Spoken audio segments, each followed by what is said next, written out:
হযরত সাদ ইবনে আবি ওয়াক্কাস রাদিয়াল্লাহু তাআলা আনহু এই প্রখ্যাত সাহাবীর পিতা, উনি নন, ওনার পিতা হযরত আবু ওয়াক্কাস রাদিয়াল্লাহু তাআলা আনহু আরো 3 জন সাহাবী নিয়ে 4 জন সাহাবী রাসূলের কাছে ঈমান নিয়ে আরবরা ব্যবসায়ী ছিলেন। ইসলামের আগমনের আগে থেকে আরবরা ব্যবসায়ী, নবীর জন্মের আগে থেকে আরবরা ব্যবসায়ী, ব্যবসার পণ্য এবং নতুন চমক, নতুন এক সারপ্রাইজ, সেটা হচ্ছে ঈমান। সেই দুইটা জিনিস নিয়ে তারা নৌপথে, জাহাজ পথে আরব সাগর, ভারত সাগর পাড়ি দিয়ে সরাসরি বঙ্গভূমিতে প্রবেশ করেছে চট্টগ্রাম দিয়ে 618 বা 19 খ্রিস্টাব্দে, যখন রাসূল পাক সাল্লাল্লাহু আলাইহি সাল্লাম মদিনা হিজরতের 2-3 বছর আগে তখন মক্কায় অবস্থান করতেছেন।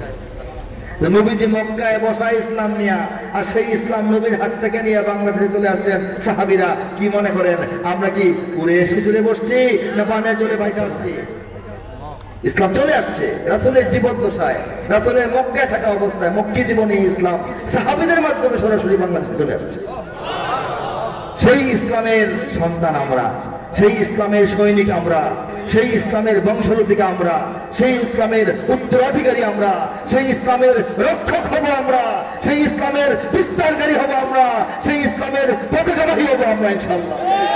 ঠিক কিনা? দুনিয়া উল্টে যেতে পারে, বাংলাদেশ থেকে ইসলাম বসবে না। ঠিক কিনা?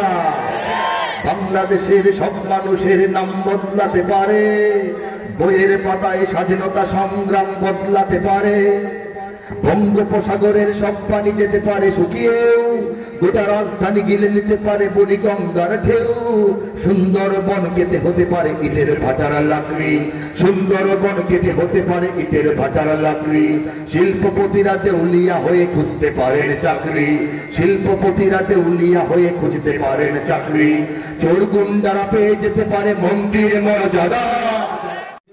এই প্রত্যয় নিয়ে ঐক্যবদ্ধ হওয়ার আহ্বানে হাত তুলে বলবো, সবাই মিলাও হাতে হাত, মোরা মুহাম্মাদের উম্মাহ।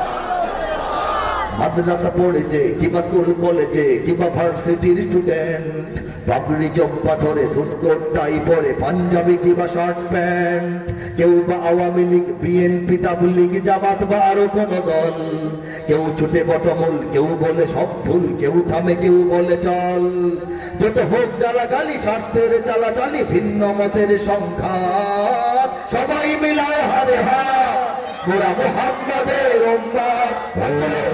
ইসলামের বিজয় যদি চান, বাংলাদেশের মুসলমানরা আগে বাংলাদেশের ইসলামকে রক্ষা করতে হবে। ঠিক কিনা? এই ইসলামকে যে রক্ষা করলেন, এটাই সারা দুনিয়াকে উপকৃত করবে। ঠিক কিনা বলেন? হে যুবক, তুমি বাঙালি হও কিংবা ইন্ডিয়ান, কিংবা জার্মান, জাপানি কিংবা চাইনিজ, রাশিয়ান, স্প্যানিশ, ড্যানিশ, ফরাসি কিংবা ব্রিটিশ, আমেরিকান, আরবি, আজমি, ইরানি, তুরানি, তুর্কি বা আফগান, মুসলমান, মুসলমান তুমি তো মুসলমান, মুসলমান, মুসলমান তুমি তো মুসলমান।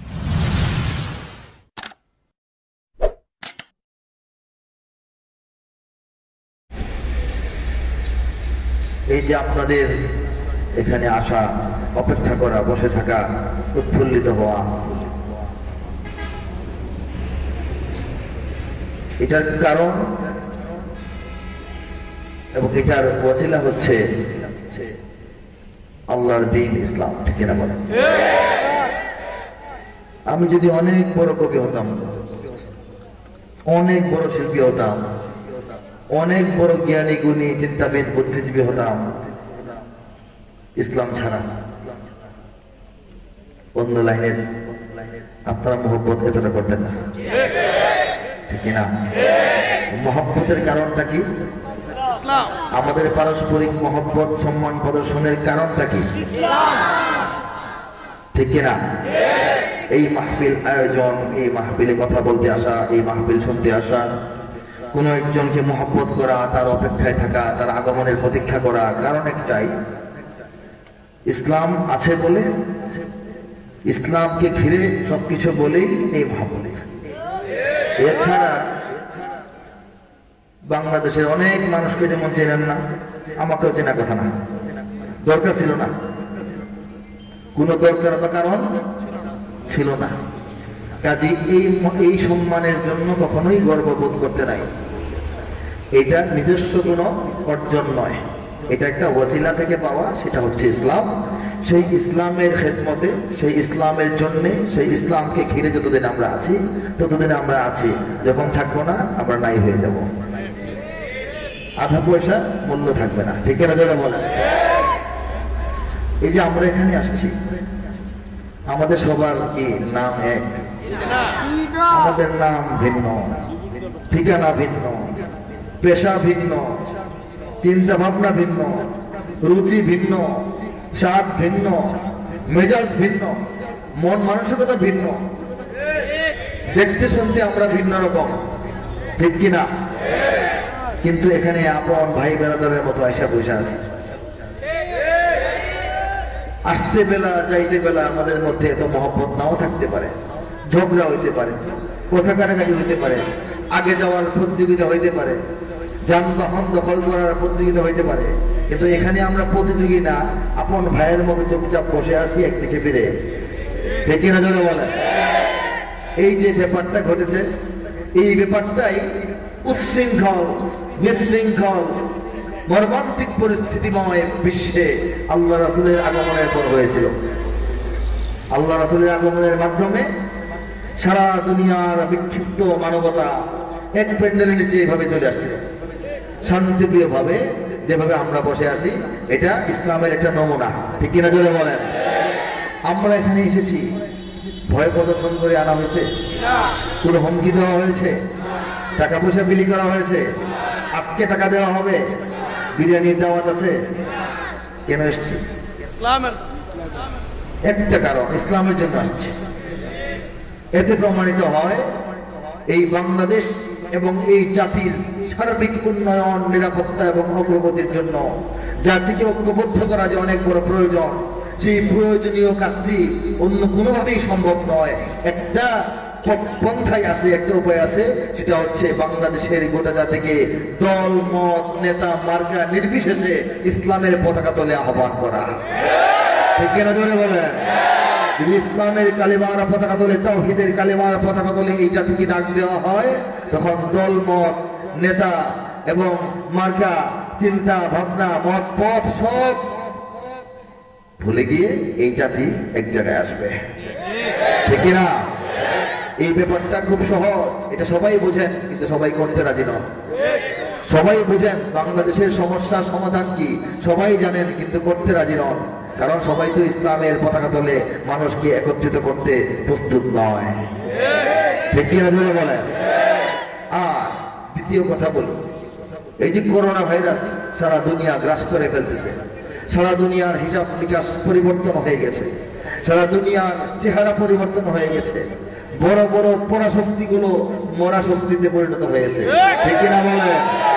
এবং বিশ্বের অর্থনীতির হিসাব, বিশ্বের সমরনীতির হিসাব, বিশ্বের নেতৃত্ব কায়েমের হিসাব, বিশ্বের কর্তৃত্ব করার হিসাব নিকাশ পাল্টে গেছে। ঠিক কিনা? এর প্রভাব বাংলাদেশেও পড়েছে। আমরাও নিরাপদে থাকার চেষ্টা করছি, আমরাও সচেতনতা রক্ষা করার চেষ্টা করছি। আমরা স্বাভাবিকভাবে বাইরে যখন থাকি, পথে ঘাটে, হাটে মাঠে, বাজারে দোকানে, যানবাহনে, আমরা এই রোগ থেকে বাঁচার জন্য মোটামুটি সচেতন থাকি। মানুষের ভিড়ে কম যাইতে চায়, মাস্ক পরার চেষ্টা করি। আশেপাশে অচেনা লোক যদি ঘষা খায়, ধাক্কা খায়, ভয় লাগে লোকটার করোনা আছে কিনা। রাতের বেলা হাঁচি কাশি আসলে ভয় লাগে কোথায় গেছিলাম। ঠিক কিনা? কিন্তু দেখেন আজকে এই মাহফিলে যে বসে আছেন, আশপাশে সবাই পরীক্ষিত, কিন্তু কেউর মাথায় এই চিন্তা নাই যে আমার করোনা হয় কিনা। ঠিক কিনা? এতে বোঝা যায় এই বাংলাদেশের 18 থেকে 20 কোটি মুসলমান তৌহিদি জনতা নিজের জীবনের চাইতে ইসলামকে বেশি ভালোবাসে। এবং এই পরীক্ষা শুধু মাহফিলের ময়দানে নয়, যে কোনো গুরুতর পরিস্থিতির মধ্যে এই বাংলাদেশের মানুষ বারবার প্রমাণ করতে প্রস্তুত ইসলামের ডাকে, কালেমার ডাকে, ইমানের ডাকে আমরা জীবনের ভয়কে অতিক্রম করে যে কোনো জায়গায় হাজির হতে প্রস্তুত। ঠিক কিনা জোরে বলেন? এটা হচ্ছে বাংলাদেশের বাস্তবতা, এটা হচ্ছে বাংলাদেশের বাস্তবতা। সরওয়ারে কায়নাত তাজদারে দু আলম মুহাম্মদ মুস্তাফা সাল্লাল্লাহু আলাইহি সাল্লামের শানে নাতে রাসূলের কয়েকটি পংক্তি পেশ করে আমি আমার সঙ্গীত পর্ব এবং আলোচনা পর্ব শুরু করছি। বালাগাল উলা বিকামালিহি কাশাফাত তুজা বিজামালিহি حسنت جميع خصاله حسنت جميع خصاله صلوا عليه وآله জানা আছে? একটু হাত তুলে দেখাবো। আল্লাহু আকবার, মাশাআল্লাহ, আলহামদুলিল্লাহ। একসঙ্গে গাওয়ার চেষ্টা করবো, চোখ দুটো বন্ধ করে অন্তরটা খুলে দিই। বালাগাল উলা বিকামালিহি কাশাফাত তুজা বিজামালিহি হাসনাত জামিউ খিসালিহি হাসনাত জামিউ খিসালিহি সাল্লু আলাইহি ওয়া আলিহি সাল্লু আলাইহি ওয়া আলিহি بلغ العلا بكماله كشف الدجى بجماله حسنت جميع خصاله حسنت جميع خصاله صلوا عليه وآله صلوا عليه وآله এ আকাশ বাতাস গ্রহ তারা ফুল এ গোলাপ জবা চমেলি বকুল এ আকাশ বাতাস গ্রহ তারা ফুল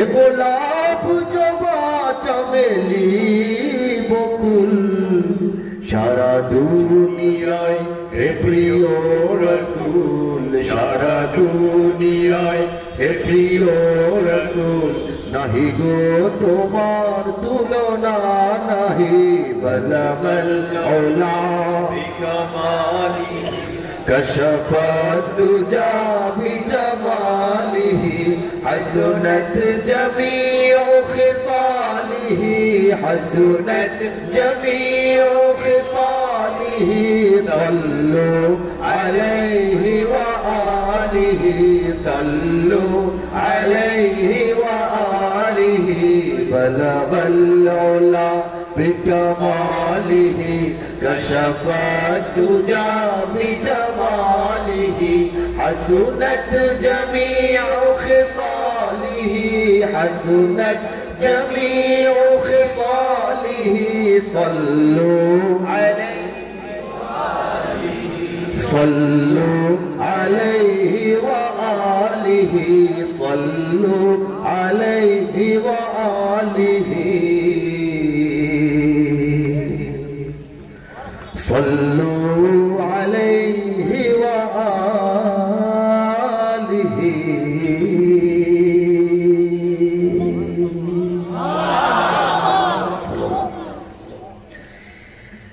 আল্লাহু আকবার। ভেবে দেখেন,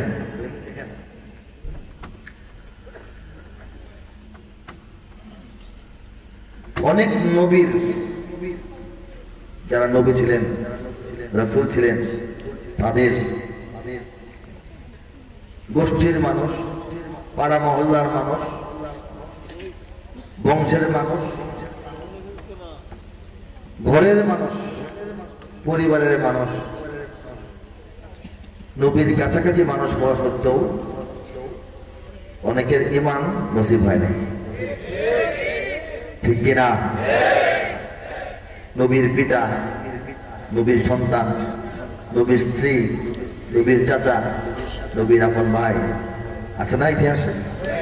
যা আপনারা জানেন তো বাংলাদেশের তৌহিদি জনতা মোটামুটি খোরাকির বুঝ আলেম, সবাই আলেমদের সহবতে থেকে থেকে, আর এই দেশের সন্তান হওয়ার কারণে রব্বুল আলামিনের বিশেষ করুণায় এদেশের মানুষরা অনেক কিছু জানেন। অনেক নবী যাদের ঘরের মানুষ, কাছের মানুষ, ঈমান নসিব হয় না, ঠিক না? আমাদের প্রিয় নবী হযরত মুহাম্মদ মুস্তাফা মুজতাবা সাল্লাল্লাহু আলাইহি সাল্লামের আপন চাচা, যিনি মাতৃহীন পিতৃহীন এতিম অনাথ নবীকে লালন পালন করেছেন, যত্ন করেছেন, সেবা করেছেন, সম্মান করেছেন, গুরুত্ব দিয়েছেন, মর্যাদা দিয়েছেন, পাহারা দিয়েছেন, নিরাপত্তা দিয়েছেন, সঙ্গ দিয়েছেন, ব্যাকআপ দিয়েছেন, সব ধরনের শক্তি জুগিয়েছেন, সাহস জুগিয়েছেন, কিন্তু তারও ঈমান নসিব হয় নাই, ঠিক না? গোটা সমাজের সঙ্গে, গোটা দুনিয়ার সঙ্গে তিনি যুদ্ধ করেছেন নবীর পক্ষ থেকে। নবীর পক্ষ নিয়ে তিনি সবার সঙ্গে কি করেছেন? দ্বন্দ্ব করেছেন, যুদ্ধ করেছেন, তর্ক করেছেন, সংগ্রাম করেছেন, লড়াই করেছেন, কিন্তু ঈমান কিন্তু নসিব হয় নাই, ঠিক কিনা?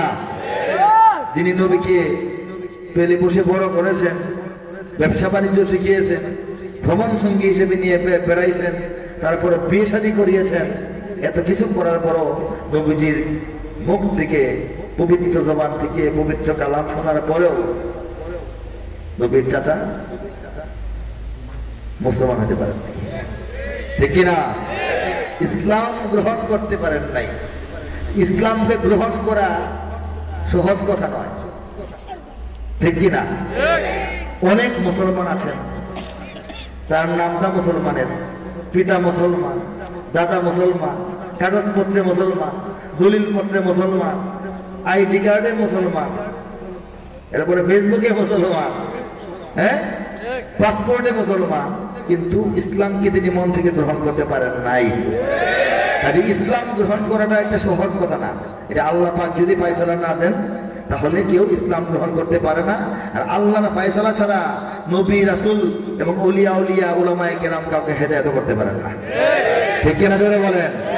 যে হেদায়েত নসিব হওয়া, যে ঈমান নসিব হওয়া এত জটিল, এত একটা দূরবর্তী একটা ব্যাপার, সেই ঈমান বাংলাদেশের শতকরা 95-96% মানুষের কেমনে হয়ে গেল? বিস্ময়ের বিষয় কিনা বলেন। একটি বাংলাদেশ তুমি জাগ্রত জনতার, সারা বিশ্বের বিস্ময় তুমি আমার অহংকার, দেখা আছে না? সারা বিশ্বের বিস্ময় এই বাংলাদেশ। কি কারণে? অনেক কারণ অনেকেই ব্যাখ্যা করতে পারেন, কিন্তু প্রকৃত কারণ, আসল কারণ হলো বাংলাদেশের কোটি কোটি কোটি কোটি 18 থেকে 20 কোটি মানুষ যে ইমানদার হলো, মুসলমান হলো, এটা হচ্ছে বাংলাদেশের সবচেয়ে বেশি বিস্ময়কর ঘটনা, ঠিক কিনা? আওয়াজ দিয়ে বলেন, ঠিক কিনা? বাংলাদেশের সবচাইতে বিস্ময়কর ঘটনা হচ্ছে বাংলাদেশের মানুষের ঈমান। চিন্তা করে দেখেন, আমাদের এই বাংলাদেশ কি আরব দেশের পাশের দেশ? এদিকে লক্ষ্য করেন, আমাদের বাংলাদেশ কি আরব দেশের পাশের দেশ? আরব দেশের পাশের দেশ না। রাসূল পাক সাল্লাল্লাহু আলাইহি সাল্লাম, সাহাবায়ে কেরাম আজমাইনের যে জমানা, সেই জমানা খুব কাছাকাছি সময়ের মানুষ আমরা, না 1500 বছর পরের মানুষ। আরব থেকে, মক্কা মদিনা থেকে, কোরআনের দেশ থেকে, নবীর দেশ থেকে, সাহাবায়ে কেরামের জমিন থেকে, বদর উহুদ খন্দকের জমিন থেকে, হাজার হাজার মাইল দূরের জমিন এই বাংলাদেশ। আর নবীর আমল থেকে, নবীর যুগ থেকে 1500 বছর পরের মানুষ আমরা এই জাতি, ঠিক কিনা বলেন? এত দূরে এবং এত পরে থাকা সত্ত্বেও, এমনকি এই বাংলাদেশে চতুর্দিকে কোনো মুসলিম দেশের সীমানা নাই, ঠিক কিনা? তাহলে এই বিচ্ছিন্ন একটা অবস্থায়, দূরবর্তী একটা অবস্থান থেকে বাংলাদেশের শতকরা প্রায় সকল মানুষ মুসলমান কেমনে হলো? ঈমান কেমনে পেল? চিন্তার বিষয় কিনা? আরবের কাছাকাছি আরো অনেক দেশে তো এরকম অবস্থা নাই, অথচ এখানে ইসলামের যে ফুল ফসল, ইসলামের যে চাষাবাদ পৃথিবীকে বিস্মিত করে দেয়, ঠিক কিনা? এটার জবাব হলো, ঐতিহাসিক জবাব আছে, দিন তারিখ দিয়ে বলা যাবে, কিন্তু আসল কথাটা হলো রব্বুল আলামিন স্বয়ং চেয়েছেন যে বাংলাদেশটাকে ইসলামের অন্যতম দুর্গ হিসেবে গড়ে তুলবেন। ঠিক কিনা জোরে বলেন? রিজার্ভ ফোর্স থাকে না, বিভিন্ন সেনাবাহিনী রিজার্ভ ফোর্স। হ্যাঁ, ইসলামের উত্থান যেখানে, ইসলামের জন্ম এবং বেড়ে ওঠা যে অঞ্চলে, সেই অঞ্চল থেকে বহু দূরে একটা বিচ্ছিন্ন জায়গায়, সাগরের পাড়ের একটা ভাটি এলাকায়, এখানে আল্লাহ পাক ইসলামের রিজার্ভ ফোর্স তৈরি করছেন। কারা কারা সেই ফোর্সের সদস্য? আল্লাহু আকবার, আল্লাহু আকবার। চিন্তা করে দেখেন, বাংলাদেশে যে পরিমাণ আলেম আছেন পৃথিবীর অন্য দেশে নাই। বাংলাদেশে যে পরিমাণ হাফেজে কুরআন আছেন পৃথিবীর অন্য দেশে নাই। যে পরিমাণ মাদ্রাসা আছে পৃথিবীর অন্য দেশে নাই। যে পরিমাণ মসজিদ আছে পৃথিবীর অন্য দেশে নাই। যে পরিমাণ মিনার আছে পৃথিবীর অন্য দেশে নাই। যে পরিমাণ আযান একসঙ্গে ধ্বনিত প্রতিধ্বনিত হয় বাংলার আকাশে, পৃথিবীর অন্য আকাশে এত পরিমাণ আযান একসঙ্গে ধ্বনিত প্রতিধ্বনিত হয় না। এদেশের রাজধানী ঢাকা শহরকে সারা দুনিয়ার বুকে মসজিদের শহর নামে পরিচয় করিয়ে দেওয়া হয়। এদেশের রাজধানীর বুক চিরে বয়ে যাওয়া তুরাগ নদীর তীরে পবিত্র হজের পর দুনিয়ার মুসলমানদের দ্বিতীয় বৃহত্তম জামায়াত তাবলীগের ইজতেমা অনুষ্ঠিত হয়। এটা হচ্ছে বাংলাদেশ, ঠিক কিনা বলেন? এই বাংলাদেশকে শুধুমাত্র ইসলামের জন্য রব্বুল আলামিন এই 18 থেকে 20 কোটি মুসলমানের কাছে হস্তান্তর করেছেন। আমাদের দায়িত্ব এই জমিন, এই দেশ, এই সীমানা, এই স্বাধীনতা, এই সার্বভৌমত্বকে রক্ষা করা, এবং রক্ষা করা কি জন্যে? এখানে ইসলামকে প্রতিষ্ঠিত করার জন্যে। কে প্রস্তুত? হাত তোলেন।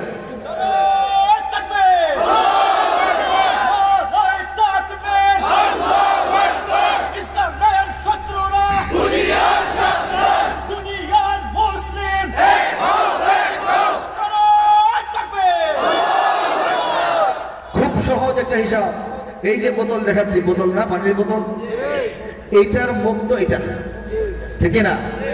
আপনি যদি অন্য কোনো বড় কৌটার মুখে খেলা লাগাইতে চান, লাগবে? অন্য চিনির ডিপার মুখ লাগাইতে লাগবে? লাগবে কিনা বলেন? আমেরিকা চেষ্টা করে যদি বোমা মাইরা বাংলাদেশে ঘুরা করে বানায়, ডিপার মুখ লাগবে না? কোটি কোটি ডলার যদি ব্যয় করা হয়, পৃথিবীর সমস্ত বিজ্ঞানী মাথা খাটায়, লাভ আছে? এই বোতলের মুখ এই বোতলে লাগবে, অন্য বোতলের মুখ এই বোতলে লাগবে না। যার সঙ্গে যেটার সম্পর্ক, যার জন্য যেটা প্রযোজ্য, বাংলাদেশের জন্য ইসলাম প্রযোজ্য। অন্য কিছু চেষ্টা করবেন, সময় নষ্ট হবে।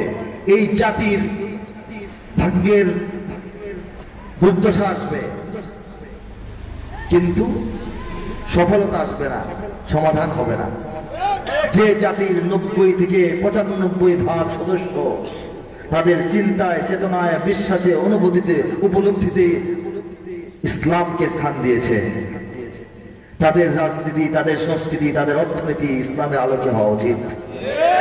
যদি হয় তাহলে এটা এখানে সেটিং হবে, মিটিং হবে, এবং দেশ এবং জাতি উত্তরোত্তর উন্নয়নের দিকে, বিকাশের দিকে এগিয়ে যাবে।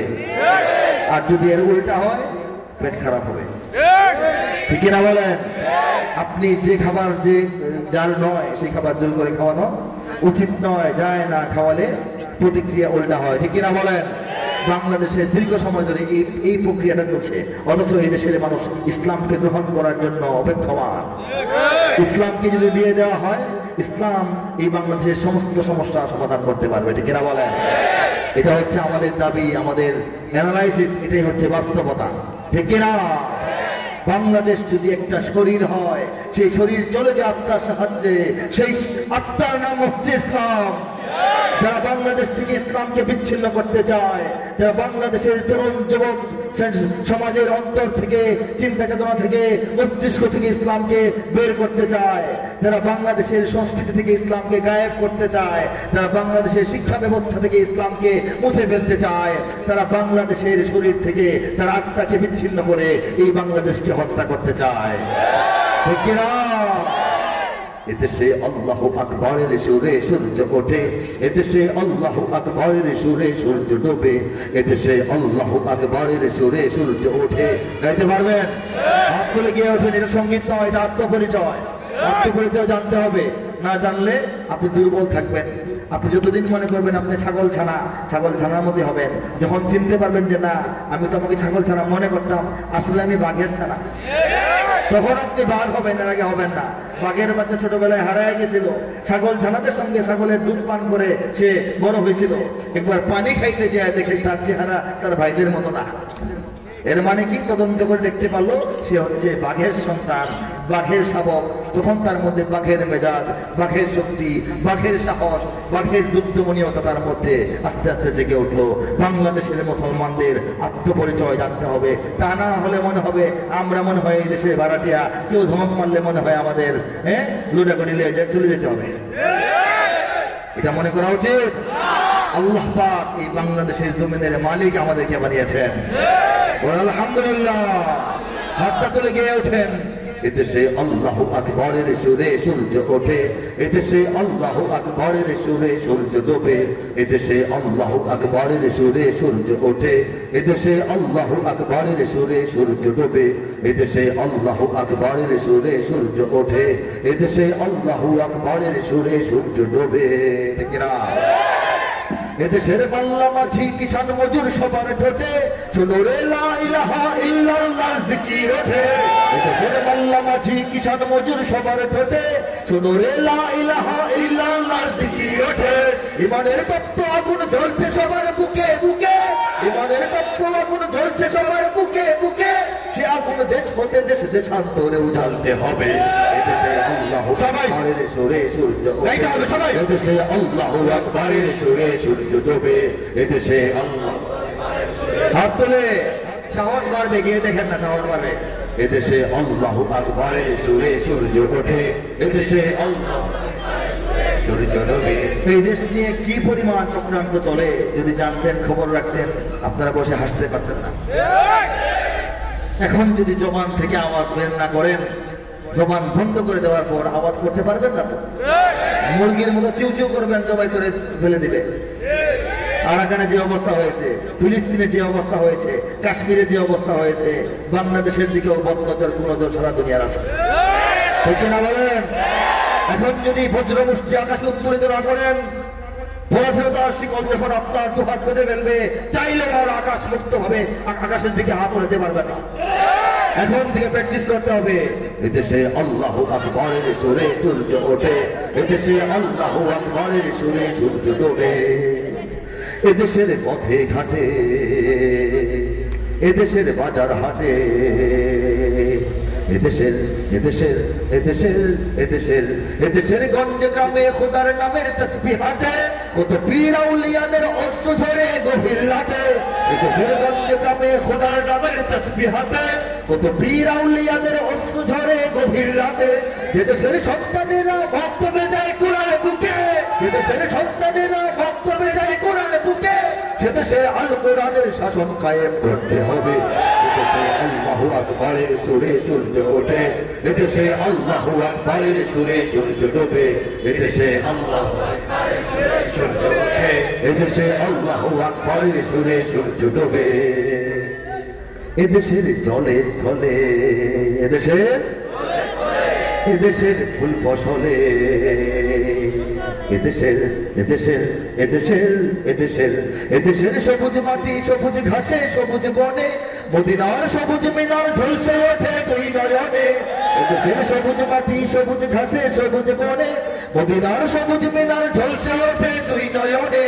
এদেশের শিকড় তো নয় দিল্লিতে বা ওয়াশিংটনে, এদেশের শিকড় তো নয় দিল্লিতে বা ওয়াশিংটনে, এদেশের শিকড় জানি ছড়িয়ে আছে দূর আরবে। এদেশে আল্লাহু আকবরের সুরে সূর্য ওঠে, এদেশে আল্লাহু আকবরের সুরে সূর্য ডোবে, এদেশে আল্লাহু আকবরের সুরে সূর্য ওঠে, এদেশে আল্লাহু আকবরের সুরে সূর্য ডোবে, এদেশে আল্লাহু আকবরের সুরে সূর্য ওঠে, এদেশে আল্লাহু আকবরের সুরে সূর্য ডোবে। কথা সত্য কিনা বলেন?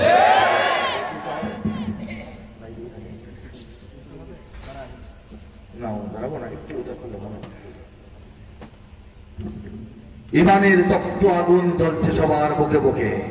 কথা ঠিক? কার কার বুকে সে আগুন আছে?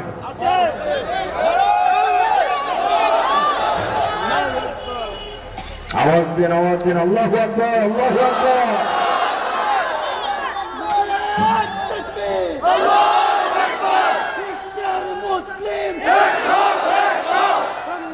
শত্রুরা হুঁশিয়ার সাবধান, ইসলামের শত্রুরা হুঁশিয়ার সাবধান, হুঁশিয়ার সাবধান, ইসলামের শত্রুরা ময়দান এগিয়ে চলো। আপনারা বাংলাদেশের মুসলমান, আমাদের পরিচয় কি? বাংলাদেশের মুসলিম, আমি বাঙালি মুসলমান।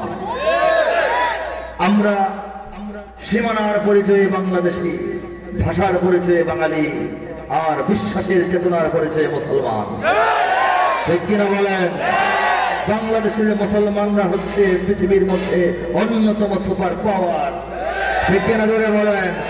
প্রত্যেকটা অন্তরে ঘুমন্ত বারুদের মতো আগুন ঘুমিয়ে আছে, যথাসময়ে একসঙ্গে জ্বলে উঠবে ইনশাআল্লাহ।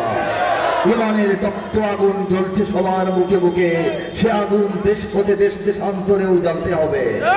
এই যে দেশ থেকে দেশ দেশান্তরে ইমানের আগুন জ্বলতে হবে, বাংলাদেশের মুসলমানদের অন্তরের যে এই তামান্না, জবানের যে এই ঘোষণা, এটাকে ভয় পায় বিভিন্ন শক্তি, পশ্চিমা শক্তি, দিল্লি, চায়না, সব এটাকে ভয় পায়। যেজন্য বাংলাদেশকে চেপে রাখতে চায়, বন্দি করে রাখতে চায়, প্রভাবান্বিত করে রাখতে চায়, এই প্রচেষ্টা তাদের থাকে। তারা জানে বাংলাদেশ হচ্ছে অদূর ভবিষ্যতে সিংহের মতো গর্জে ওঠার মতো ইসলামী শক্তি। সারা দুনিয়ার যত জায়গায় মুসলমানদের উপর জুলুম চলে, হোক সে ফিলিস্তিনে, হোক সে কাশ্মীরে, হোক সে ইরাকে, হোক সে সিরিয়ায়, হোক সে আরাকানে, এক সময় বাংলাদেশের তরুণরা সেই মুসলিম মুসলমানদের পাশে দাঁড়ানোর জন্য কালেমার পতাকা নিয়ে ছুটে যাবে ইনশাআল্লাহ।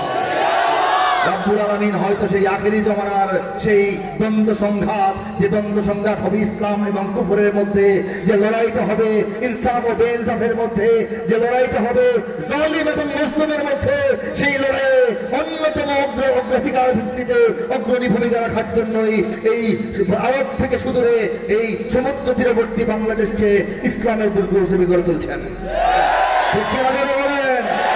অনেক ষড়যন্ত্র হয়, অনেক ষড়যন্ত্র হয়ে আসছে, অনেক ষড়যন্ত্র হচ্ছে, অনেক ষড়যন্ত্র হবে, কিন্তু তারা চায়, তারা চাইবে আল্লাহর বাতিকে ফু দিয়া নিভাই দিতে, কিন্তু আল্লাহ তার বাতি কমপ্লিট রূপে জ্বালাবেন, ফেরানোর কেউ নাই, নিভানোর কেউ নাই। ওরা ওখানে হালকা ফিরুন, কাফেরদের মনে কষ্ট পাইলে আমাদের কিছু করার নাই। ঠিক কিনা জোরে বলেন? যখন বলা হয় ইমানের তপ্ত আগুন চলছে সবার বুকে বুকে, অনেকে মনে করেন হুজুর খালি আগুনের কথা বলে কেন, ইমানের কথা এত বলা দরকার কি? ঠিক কিনা বলেন? যখন বলা হয় যে এই এদেশের শিকড় তো নয় দিল্লিতে বা ওয়াশিংটনে, যারা দিল্লির দালাল, যারা ওয়াশিংটনের দালাল, তারা বিরক্ত হবেই, কিছু করার নাই। কিন্তু বাংলাদেশ তো ইসলাম ও মুসলমানদের, মুসলমানরা এদেশের ভাড়াটিয়া নয়। আমরা আল্লাহর রহমতে, আল্লাহর দানে এই দেশের মালিক। আমরা বাছাই করব, আমরা ঠিক করব কাকে এই দেশের জমিন ভাড়া দেব, কাকে ভাড়াটিয়া রাখবো, কাকে ভাড়াটিয়া রাখবো না, কার ভাড়া কমাবো, কার ভাড়া বাড়াবো, কাকে বিদায় করে দেবো নোটিশ দিয়ে, কাকে মালামাল সহ বিদায় করবো, কার মালামাল তালা মেরে রেখে দেবো, এই সিদ্ধান্ত বাংলাদেশের 20 কোটি তাওহীদি দরবার নিতে পারে।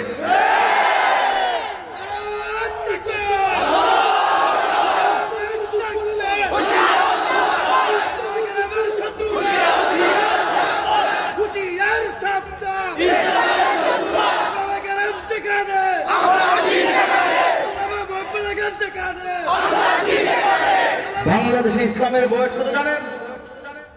জানেন পৃথিবীতে ইসলামের বয়স কত বলেন তো? 1500 বছর প্রায়, ঠিক কিনা? ইংরেজরা এই দেশে ছিল 190 বছর, আমরা বলি 200 বছর। আমরা মেলমাল করে বলি, গরু কিনলে যখন টাকা দেন, হ্যাঁ 39,500 টাকা, গরুর নাম মিল করে দেন 40 এরকম আর কি। 1500 বছর ইসলাম দুনিয়ায় আসছে হেরা গুহায়, রাসূলের উপর কুরআন নাযিলের মাধ্যমে, নবুয়ত লাভের মাধ্যমে ইসলামের সূত্রপাত। আর আল্লাহর যে দিন, আল্লাহর দিন তো ইসলাম পরিপূর্ণ রূপ, আল্লাহর দিন তো আজীবনই দুনিয়াতে ছিল। সমস্ত নবী তো আল্লাহ শরীয়ত নিয়েই আসছেন। আদম আলাইহিস সালাম থেকে নিয়ে সমস্ত নবী রাসূল কি করছেন? আল্লাহর দেওয়া শরীয়ত মানুষকে শেখানোর জন্য আসছেন। সকল শরীয়তের সর্বশেষ যে রূপ, ফাইনাল রূপ, একেবারে এটাকে লেটেস্ট ভার্সন, সেটা হচ্ছে ইসলাম, যেটা আল্লাহ রাসূলের উপরে আসছে হেরা গুহায় সূত্রপাত। ঠিক কিনা? তো এটা যদি হয় দেড় হাজার বছর, বাংলাদেশ ইসলামের বয়স কত? অনেকে বলেন, মনে করেন হযরত শাহজালাল ইয়ামানির মাধ্যমে মনে হয় আসছে আউলিয়া কেরামের এক দল বাংলাদেশে ইসলামের প্রচার করে গেছে। হযরত শাহজালাল ইয়ামানি রাহমাতুল্লাহি আলাইহি বাংলাদেশে আসছেন 1305 খ্রিস্টাব্দে। 1305 খ্রিস্টাব্দ। উনার ঠিক 100 বছর আগে বাংলাদেশে ইসলামী শাসন নিয়ে আসছেন ইখতিয়ার উদ্দিন মোহাম্মদ বিন বখতিয়ার খিলজি। 1205। আরো অনেক আগে বাংলাদেশে ইসলাম আসছে 618 বা 19 সালে। 618 বা 19 সালে।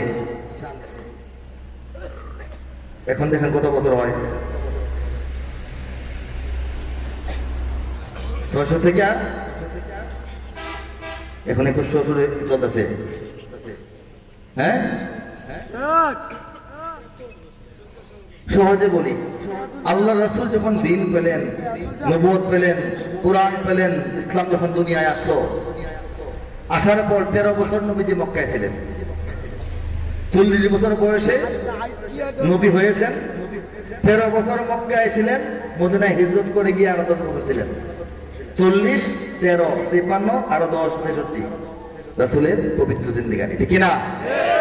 মক্কায় যখন নবীজি অবস্থান করছেন, আমাদের প্রিয় রাসূল, আল্লাহর প্রিয় হাবিব জীবিত অবস্থায় মক্কায় অবস্থান করছেন, দাওয়াতের কাজ করছেন, তখন তার কাছে যারা ইসলাম গ্রহণ করেছেন সেই সাহাবীদের 4 জন সাহাবী তখনই আরব সাগর, ভারত সাগর হয়ে চট্টগ্রাম বন্দর দিয়ে, সমুদ্র বন্দর দিয়ে বাংলাদেশের জমিনে প্রবেশ করেছেন। বলেন সুবহানাল্লাহ। আরেকটু জোরে বলেন আলহামদুলিল্লাহ। একজন জোরে বলেন আল্লাহু আকবার। তখন নবীজি হিজরত করে মদিনায় যান নাই। মদিনাবাসী তখন নবীজিকে সশরীরে পায় নাই। তখন বাংলাদেশ ইসলাম পেয়ে গেছে সাহাবাদের মাধ্যমে। হযরত সাদ ইবনে আবি ওয়াক্কাস রাদিয়াল্লাহু তাআলা আনহু, এই প্রখ্যাত সাহাবীর পিতা, উনি নন, ওনার পিতা হযরত আবু ওয়াক্কাস রাদিয়াল্লাহু তাআলা আনহু, আরো 3 জন সাহাবী নিয়ে 4 জন সাহাবী রাসূলের কাছে ঈমান নিয়ে। আরবরা ব্যবসায়ী ছিলেন। ইসলামের আগমনের আগে থেকে আরবরা ব্যবসায়ী, নবীর জন্মের আগে থেকে আরবরা ব্যবসায়ী। ব্যবসার পণ্য এবং নতুন চমক, নতুন এক সারপ্রাইজ, সেটা হচ্ছে ঈমান। সেই দুইটা জিনিস নিয়ে তারা নৌপথে, জাহাজ পথে আরব সাগর, ভারত সাগর পাড়ি দিয়ে সরাসরি বঙ্গভূমিতে প্রবেশ করেছেন চট্টগ্রাম দিয়ে। 618 বা 19 খ্রিস্টাব্দে যখন রাসূল পাক সাল্লাল্লাহু আলাইহি সাল্লাম মদিনা হিজরতের 2-3 বছর আগে, তখন মক্কায় অবস্থান করতেছেন। নবীজি মক্কায় বসা ইসলাম নিয়ে, আর সেই ইসলাম নবীর হাত থেকে নিয়ে বাংলাদেশে চলে আসছেন সাহাবীরা। কি মনে করেন আমরা কি উড়ে এসে চলে বসছি না পানের জলে ভাইসা আসছি? কত হাজার ফুট গভীরে বাংলাদেশে কোন লেয়ারে ইসলামের শিকড়, চিন্তা করে দেখেন। চিন্তা করে দেখেন, রাসূল পাক সাল্লাল্লাহু আলাইহি সাল্লামের ইন্তেকালের পরে মাত্র 60-70 বছরের ভিতরেই বাংলাদেশের রংপুরে পাকা মসজিদ তৈরি হয়ে গেছে। খুঁজে পাওয়া গেছে মাটির নিচে। প্রত্নতত্ত্ববিদরা রেখেছেন, শিলালিপি সহ, দিন তারিখ সহ লেখা আছে যে রাসূলের যে সময়টা পাওয়া যায়, রাসূলের ইন্তেকালের পরবর্তী 60-70 বছরের ভিতরেই মসজিদ হয়ে গেছে বাংলাদেশে, পাকা মসজিদ। আল্লাহকে বলবেন না? আমরা কি এমনি হয়েছে? এই যে বললাম চারদিকে কোনো মুসলিম দেশ নাই, আরব থেকে কত দূরে, নবী থেকে কত পরে, দেশটা ভরা মুসলমান আর ইসলাম, কেমনে হইল? আমরা তো ইসলাম পেয়েছি, সেই ইসলাম দুনিয়াতে আসার 10-12 বছর পরে পাই গেছে, আর কম 8-10 বছরের মধ্যে পাই গেছে। তো দুনিয়াতে ইসলামের যত বয়স, বাংলাদেশে ইসলামের বয়স এর এই 8-10 বছর কম, খুব পার্থক্য নাই। ইসলাম চলে আসছে রাসূলের জীবন দশায়, রাসূলের মক্কায় থাকা অবস্থায়, মক্কি জীবনে ইসলাম সাহাবীদের মাধ্যমে সরাসরি বাংলাদেশে চলে আসছে। সেই ইসলামের সন্তান আমরা, সেই ইসলামের সৈনিক আমরা, সেই ইসলামের বংশলতিকা আমরা, সেই ইসলামের উত্তরাধিকারী আমরা, সেই ইসলামের রক্ষক হব আমরা, সেই ইসলামের বিস্তারকারী হব আমরা, সেই ইসলামের পতাকাবাহী হব আমরা ইনশাআল্লাহ। ঠিক কিনা? দুনিয়া উল্টে যেতে পারে, বাংলাদেশ থেকে ইসলাম বসবে না, ঠিক কিনা? বাংলাদেশের সব মানুষের নাম বদলাতে পারে, বইয়ের পাতায় স্বাধীনতা সংগ্রাম বদলাতে পারে, বঙ্গোপসাগরের সব পানি যেতে পারে শুকিয়েও, গোটা রাজধানী গিলে নিতে পারে বুড়িগঙ্গার ঢেউ, সুন্দরবন কেটে হতে পারে ইটের ভাটার লাকড়ি, সুন্দরবন কেটে হতে পারে ইটের ভাটার লাকড়ি, শিল্পপতিরা দেউলিয়া হয়ে খুঁজতে পারেন চাকরি, শিল্পপতিরা দেউলিয়া হয়ে খুঁজতে পারেন চাকরি, চোর গুন্ডারা পেয়ে যেতে পারে মন্ত্রীর মর্যাদা, আইনের ফাঁকে কালো টাকা সব হয়ে যেতে পারে সাদা। অনেকেই বলে এই দেশ নাকি হুজুগে জাতির দেশ, দফায় দফায় বদলায় রংঢং পরিবেশ, তাই বলে ইসলাম তো এদেশে হুজুগে হবে না শেষ, হুজুগে হবে না শেষ। ইসলাম এ মাটির পরতে পরতে জনপদে ঘরে ঘরে, ইসলাম এ জাতির 90% মানুষের অন্তরে, ইসলাম এ মাটির পরতে পরতে জনপদে ঘরে ঘরে, ইসলাম এ জাতির 90% মানুষের অন্তরে। ইসলাম নিয়ে কেউ ছিনিমিনি খেলে এমন শক্তি নেই, ইসলাম নিয়ে কেউ ছিনিমিনি খেলে এমন শক্তি নেই। আর কিছু থাক না থাক এদেশে ইসলাম থাকবে, সবকিছু বদলে যাবে এদেশে ইসলাম থাকবে। আর কিছু থাক না থাক এদেশে ইসলাম থাকবে, সবকিছু বদলে যাক এদেশে ইসলাম থাকবে। আওয়ামী লীগের নেতা কর্মীরা বিএনপি হতে পারে, পারে না? সুযোগ আছে না?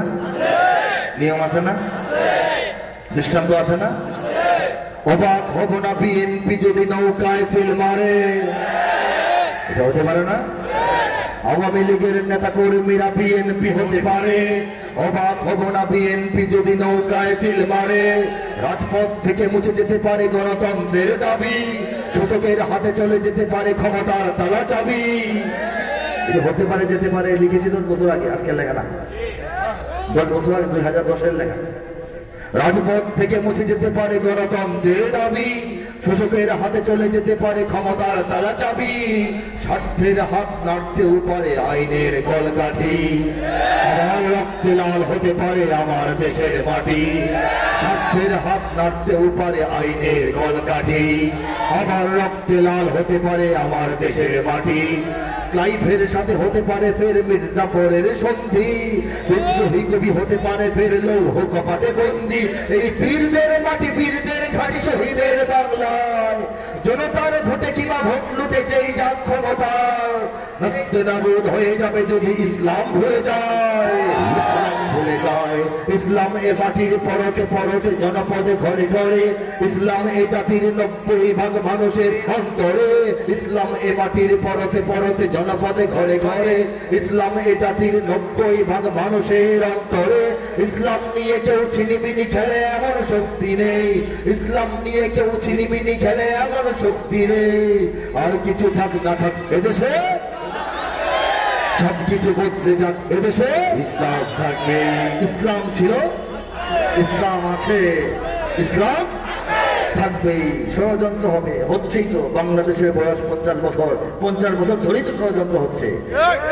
শত শত বিদেশি এনজিও সংস্থা, মিশনারি এই বাংলাদেশে সাহায্যের নামে, সহযোগিতার নামে, শিক্ষার নামে, স্কুলের নামে, শীতবস্ত্রের নামে, চিকিৎসার নামে মূলত তলে তলে অথবা প্রকাশ্যে ইসলাম ও মুসলমান এবং মুসলমানিত্বের বিরুদ্ধে কাজ করছে, ঠিক কিনা? আজকে ভুল জানলেন, আগে থেকে জানতেন? এটা জানার কথা সবাই জানেন কিনা বলেন? ওলামা কেরাম বছরের পর বছর, যুগের পর যুগ আপনাদের কি সাবধান করতেছেন না? হ্যাঁ, শত শত মিডিয়া, কিছু ছাড়া, কিছু অল্প সংখ্যক ছাড়া প্রায় অধিকাংশ 95% মিডিয়া তাদের সংবাদ, তাদের প্রতিবেদন, তাদের লেখা, তাদের কথা, তাদের টকশো, তাদের আলোচনা, তাদের নাটক, তাদের সিনেমা, তাদের বিজ্ঞাপনে পর্যন্ত ইসলাম ও মুসলমানদের বিরুদ্ধে কাজ করে। ইশারা ইঙ্গিতে তারা ইসলামের বিরুদ্ধে মতবাদ প্রচার করে জনমত তৈরি করার চেষ্টা করে। এবং বাংলাদেশের স্বনামধন্য, গুরুত্বপূর্ণ, সুবিধাপ্রাপ্ত, পদকপ্রাপ্ত যত লেখক, সাহিত্যিক, কবি, বুদ্ধিজীবী, চিন্তাবিদরা আছে, তাদের প্রায় সকলেই ইসলাম ও মুসলমানদের বিরুদ্ধে লেখে। এত রকমের প্রচেষ্টা, এত রকমের ষড়যন্ত্র হাজার হাজার ডলার বিদেশি দেশে ক্রয় করা হয়েছে ইসলাম থেকে বাংলাদেশকে আলাদা করার জন্য, ঠিক কিনা? তারা কি সফল হয়েছে? হয় না, তারা সফল হয় নাই। ওই যে বললাম ইউরিদুনা লিইউতিউ নূরাল্লাহ, তারা চায় আল্লাহর বাতি ফু দিয়ে নিবাইতে, আল্লাহ চান বাতি জ্বালাইতে। কি করার আছে? ওদের মন খারাপ হয়। বর্তমান সময়ে এসে তারা হতাশাগ্রস্ত হয়ে পড়েছে। ইসলাম বিরোধী শক্তি বাংলাদেশের ব্যাপারে হতাশাগ্রস্ত।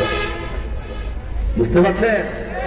এত কিছু করলাম, এত কথা কইলাম, এত কিছু লিখলাম, এত লেকচার দিলাম, এত অ্যাডভার্টাইজ দেখাইলাম, এত নাচ গান চালু করলাম, এত কিছু করার পরও এই দেশের মানুষ তো ইসলাম ছাড়ে না, এই দেশের মানুষ তো আলেম সমাজের পিছন ছাড়ে না, এই দেশের মানুষ তো মাদ্রাসা মসজিদ ছাড়ে না, ঠিক কিনা? এই অবস্থা বাংলাদেশে বিরাজমান। আল্লাহ পাক রব্বুল আলামিন বাংলার জমিনে ইসলামকে রক্ষা করবেন, ঠিক কিনা বলেন? তবে আমাদের দায়িত্ব হলো আমরা দলমত নির্বিশেষে, দলমত থাকবে, একটা দেশে দলমত থাকে না, সবাইকে একদল হয়, যার যার রুচি, কে কোথায় ভোট দিবেন তার তার রুচি, কার নেতৃত্ব কে মানবেন তার তার রুচি, এই বিষয়ে কোনো জোর জবরদস্তি নাই। উলামায়ে কেরামের এই বিষয়ে কোনো কথাই নাই, ঠিক না বলেন? আলেম সমাজে তো কোথাও না কোথাও ভোট দেন না? এটা কি বলবে? আপনাকেও জিজ্ঞেস করবেন আপনি কই ভোট দেন, আপনার বিবেচনা মতো রুচি মতো আপনি দিবেন। এইগুলি ইন্টারনাল ব্যাপার। দেশ চালাইতে সরকার লাগে, সরকার বানাইতে ইলেকশন লাগে, ইলেকশনের জন্য পার্টি লাগে, পার্টির জন্য মার্কা লাগে, আর তো কিছু না, সহজ হিসাব। আমাদের কথা হলো দল মত নির্বিশেষে সবার উপরে ইসলামকে গুরুত্ব দিবেন, ঠিক কিনা? আর মনে রাখতে হবে সকল নেতার শ্রেষ্ঠ নেতা, মহান নেতা আমাদের প্রিয় নবী হযরত মুহাম্মদ সাল্লাল্লাহু আলাইহি সাল্লাম। তার সৈনিক আমরা, তার অনুসারী আমরা। বাংলাদেশের মুসলমানের অন্য পরিচয় পরে, আগে পরিচয় আমরা ঈমান পেয়েছি, আমরা দ্বীন পেয়েছি, আমরা আল্লাহর বিশেষ রহমত ফজল ও করম পেয়েছি, আমরা মুসলমান হয়েছি। এটা হচ্ছে আমাদের আসল পরিচয়। দুইটা হাত সবাই উঠে, দুইটা হাত, আল্লাহু আকবার। চিৎকার করে বলবো সবাই মিলাও হাতে হাত। আওয়াজটা হয় নাই, সবাই মিলাও হাতে হাত। মোরা মুহাম্মাদের উম্মত, সবাই মিলাও হাতে হাত। মোরা মুহাম্মাদের উম্মত। আমাদের দল ভিন্ন, মার্কা ভিন্ন, নেতা ভিন্ন, মাসলাক ভিন্ন, মাযহাব ভিন্ন হোক না, এই খবর নেওয়া দরকার নাই। আমরা সবাই কিন্তু এক, ঠিক কিনা? এখন আমরা যে পরিমাণে তর্ক বিতর্ক, দ্বিধাদ্বন্দ্ব, দূরত্ব সৃষ্টি করি, এই খাসলত থেকে আমাদের বের হয়ে আসতে হবে, ঠিক কিনা বলেন? আমরা যোগ্য নিয়ে তর্ক করি, আমরা পাঞ্জাবি নিয়ে ঝগড়া করি, আমরা টুপি লম্বা না গোল এটা নিয়ে তর্ক করি, ঠিক কিনা? এগুলো তো করার কথা ছিল না। মুসলমান সবাই এক, ভাই ভাই, ঠিক কিনা বলেন? ঠিক কিনা? মানে এখন যারা আলেম সমাজ সুন্দর এই পোশাক লেবাসে থাকেন, সুন্দরের উপর আমল করেন চলেন, তাদেরকে সাধারণ সমাজ, যারা শিক্ষিত সমাজ, সবার কথা বলছি না, অনেকেই মনে করেন উলামায়ে কেরাম হলো বোকা সমাজ, বেকল সমাজ, সমাজের বোঝা মনে করে না, দুনিয়া খবর রাখে না, ঠিক কিনা? উলামায়ে কেরাম দুনিয়া খবর রাখেন, আখিরাতের খবর রাখেন। আওয়াজ দেন না কেন? ঠিক কিনা? আপনারা তো ছোট খানিক দুনিয়ার খবর রাখেন, আখিরাতের খবর রাখেন না, ঠিক কিনা? এই বিশ্বকে নেতৃত্ব দেওয়ার মতো, এই বাংলাদেশকে নিখুঁত নেতৃত্ব দেওয়ার মতো, কম করে বলি অন্তত 100 জন আলেম এমন আছেন বাংলাদেশে, যারা এক একজন 5টা মন্ত্রণালয় চালাতে পারবেন, এক একজন 5টা মন্ত্রণালয় চালাইতে পারবেন। আলেম সমাজকে বোকা মনে করবেন? আলেম সমাজ বোকা নয়। তারা নির্দিষ্ট দায়িত্ব পালন করছেন বলে গণ্ডির ভিতরে থাকেন, তারা তাদের কাজটা করেন। সব জায়গায় খাবলা দরকার নাই, ঠিক না? ঠিক না? আর উলামায়ে কেরামের মধ্যে সবাইকে বলছি না, অনেকেই মনে করেন সাধারণ শিক্ষিত যারা সুটকোট টাইপের পড়েন, সবাই মনে হয় খারাপ লোক, সবাই মনে হয় গোমরা, এরকম একটা ধারণা আছে না? এই ধারণাগুলি বাদ দিতে হবে। সবার সঙ্গে সবার চলতে হবে। আপনি যদি দূরে ঠেলে দেন, কাছে জানতে পারবেন না। আপনি যদি দূর ধরেন, দেখবেন আপনি একলা ভালো, আর কেউ ভালো না। এর এই দোষ, তার সেই দোষ, অমুক তো শার্ট পিনলে, তমুক তো বিড়ি খায়, তমুক তো নামাজ পড়ে না, তমুক তো লম্বা টুপি পড়ে না, অমুক তো পাঞ্জাবি পরে, জুব্বা পরে না। আপনার পছন্দ মতো সবাই তো হবে না, ঠিক না? মুসলমানের মধ্যে বিভিন্ন ক্লাসিফিকেশন থাকতে পারে, কেউ বেশি ইবাদতগার, কেউ নতুন ইবাদতগার, কেউ ইবাদতের পথে আসে নাই, শুধু ইমানটা নিয়ে আসে। সবাইকে ডাকতে হবে, কাছে আনতে হবে, একদল বানাইতে হবে, চেষ্টা করতে হবে রিপেয়ারিং করা, ঠিক কিনা জোরে বলে? এই জন্য আমরা এই প্রত্যয় নিয়ে ঐক্যবদ্ধ হওয়ার আহ্বানে হাত ধরে বলবো, সবাই মিলাও হাতে হাত, মোরা মুহাম্মাদের উম্মাহ।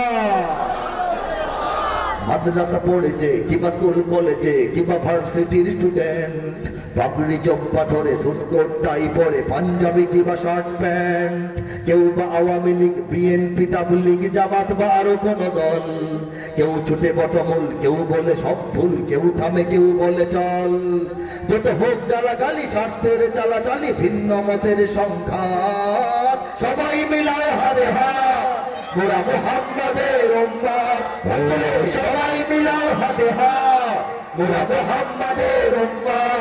ও সবাই মিলাও হাতে হাত, মোরা মুহাম্মাদের উম্মাহ। ও সবাই মিলাও হাতে হাত, মোরা মুহাম্মাদের উম্মাহ।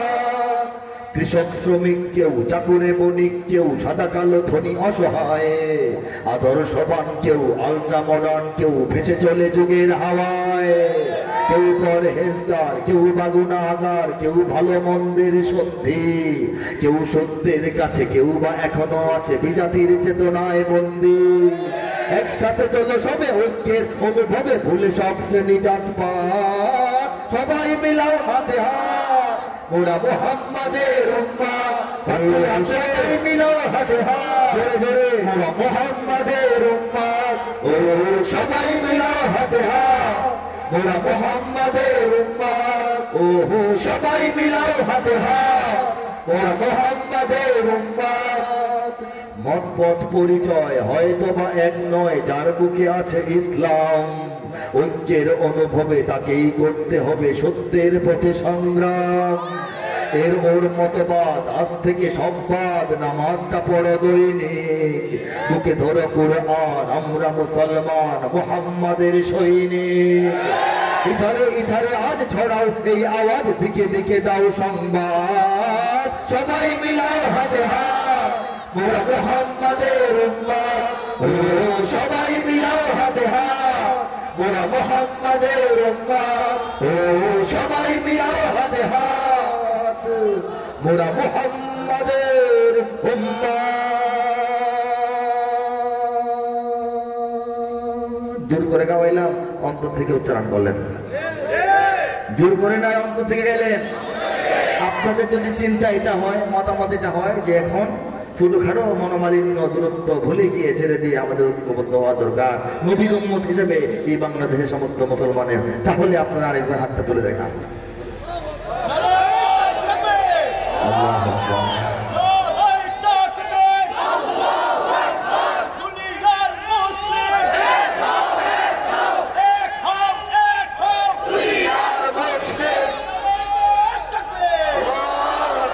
অন্তত আমরা যারা আজকে এখানে এসেছি, শুনেছি, বুঝেছি, আমরা অন্তর থেকে আরেক ভাইকে ঘৃণা করা, আরেক ভাইকে ছোট মনে করা, দূরে ঠেলে দেওয়া, এই অভ্যাসটা ছেড়ে দেবো, ঠিক না বলে?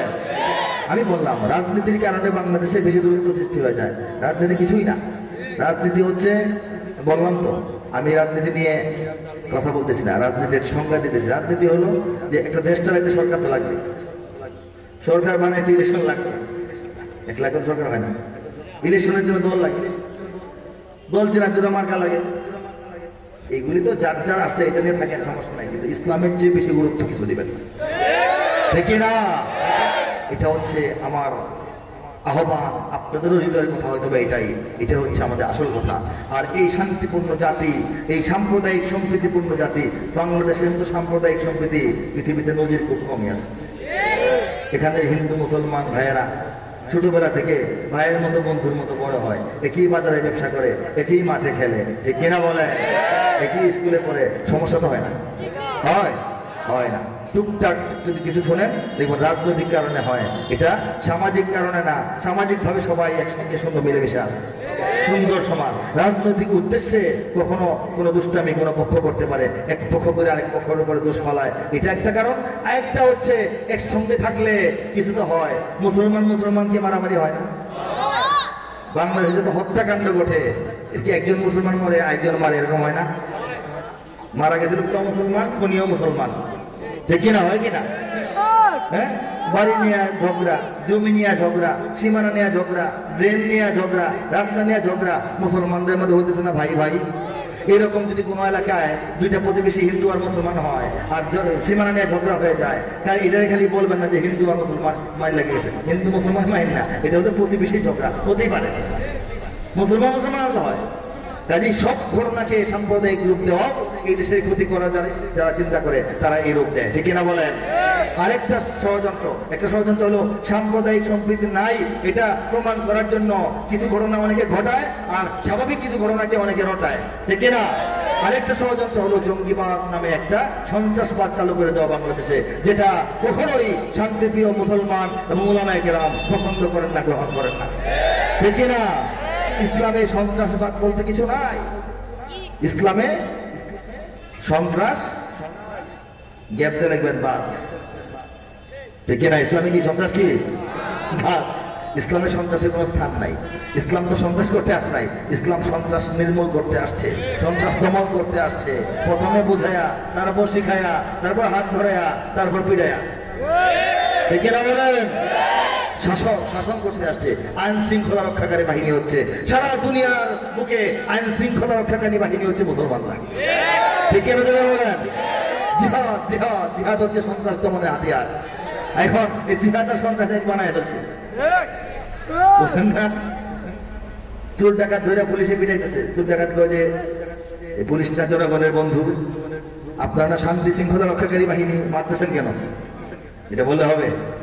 কাজেই যেখানে জিহাদ প্রয়োজন, যখন জিহাদ প্রয়োজন, যেভাবে জিহাদ প্রয়োজন, সেই জমিনে জিহাদ হবে। দুনিয়ার অনেক জায়গায় জিহাদ চলতেছে। বাংলাদেশে যদি পরিস্থিতি হয়, প্রয়োজন হয়, উলামায়ে কেরাম ফতোয়া দিবেন, তখন এই রাজনীতির বিভেদ ভুলে গিয়ে জনগণ এবং সামরিক বাহিনী সবাই জিহাদ করবে। বাংলাদেশ আক্রান্ত হয়ে গেল বিদেশি শক্তির দ্বারা, তখন জিহাদ করতে হবে না? এটা মুসলমানদের বসবাসের জমিন না, এটাকে উদ্ধার করতে হবে না? সেটা ভিন্ন কথা। কিন্তু এই রাস্তার মোড়ে এই হাইকোর্টের জজ কোর্টের ভিতরে বোমা ফাটাই দিলেন, কিছু লোক মারা ফেললেন, বললেন জিহাদ করতেছি, এটা ঠিক না। আপনি 4-5 জন উকিল মেরে ফেললেন, তো উকিল সব তো ভালো মানুষ, উনি তো নামাজি, জুমার নামাজ পড়েন, তার সন্তান দেহখানে পারে, হইতে পারে না? আপনি কেন মারলেন তাকে? যারা সন্ত্রাস করেন তাদের যে বড় সন্ত্রাসী হলো যারা সন্ত্রাসকে জিহাদ বলেন, ঠিক না? যারা সন্ত্রাসকে জিহাদ বইলা জিহাদের বদনাম করতে চান, তারা হচ্ছে আরো বড় সন্ত্রাসীকারী। সবার ব্যাপারে আমাদের সজাগ থাকতে হবে। সন্ত্রাসবাদের কোনো স্থান বাংলার জমিনে কখনোই ছিল না এবং হবেও না, ঠিক কিনা বলেন? বাংলাদেশের মানুষ শান্তিপ্রিয়, দেশ গড়ে তুলবে, জাতি এগিয়ে যাবে। যদি কখনো প্রয়োজন হয় একসঙ্গে জিহাদে ঝাঁপিয়ে পড়বে, ঠিক কিনা? কে প্রস্তুত? আল্লাহু আকবার, আল্লাহু আকবার। আর এই জঙ্গিবাদ অনেক বলা হয়েছে। আলেম ওলামাকে জঙ্গিবাদের কথা বইলা এক সময় খুব অত্যাচার করা হয়েছে, ঠিক কিনা? জঙ্গি নিয়ে ভঙ্গি করার সময় এবার শেষ, ঠিক কিনা? জঙ্গি নিয়ে ভঙ্গি করার সময় এবার শেষ। সত্যিকারের জঙ্গি কোথায় দেখছে বাংলাদেশ? আরে ও দেশের মানুষ হইছে নিহুস, পাইছো নি ভাইতে, জঙ্গি বলে আর দেখো না মোল্লা মুন্সিদের। মাদ্রাসাতে জঙ্গি থাকে এই কথা ঠিক নয়, কলেজ বিশ্ববিদ্যালয়েও জঙ্গি এখন হয়। জঙ্গিবাদের ভয় দেখিয়ে ভিনদেশিরা খেলে, জঙ্গিবাদের ভয় দেখিয়ে ভিনদেশিরা খেলে। একদিকে নয় খালি মাদ্রাসা মসজিদ দিকে থাকা থাকলে হবে না, একদিকে নয় সব দিকে তাই চোখটা রেখো মেলে। 1 2 3 4 জঙ্গি মারো, জঙ্গি ধরো, জঙ্গি ভরো ছেলে, নিজের ঘরে খুঁজে দেখো জঙ্গি তোমার ছেলে। 1 2 3 ভুল ঠিকানায় জঙ্গি খুঁজে কাটতে হবে পরে, সত্যিকারের জঙ্গি দিয়ে দেশটা যাবে ভরে। ভুল ঠিকানায় জঙ্গি খোঁজা হয়েছে, অনেকদিন খুঁজানো হয়েছে। নাস্তিক মোর্চাদরা তাদের লেখায়, কথায়, আলোচনায় বারবার এক কথা বলতে জনগণকেও বিশ্বাস করায় ফেলছিল। মোটামুটি সরকার, রাষ্ট্র, প্রশাসনকেও মোটামুটি একটা ইয়ের মধ্যে, কি বলে এটাকে, বিভ্রান্তির মধ্যে ফেলেছিল। সবাই মনে করতো যে হুজুর দেখলেই ভয় পাইতো, কিনা বলেন? কিন্তু এক ঘটনা আল্লাহ ঘটায় দিলেন, প্রমাণ হয়ে গেল যে ওলামায়ে কেরাম আজ পর্যন্ত ঘুরে যাওয়া কোনো জঙ্গিবাদের সঙ্গে মাদ্রাসা সম্পৃক্ত নয়। ঠিক না বলেন?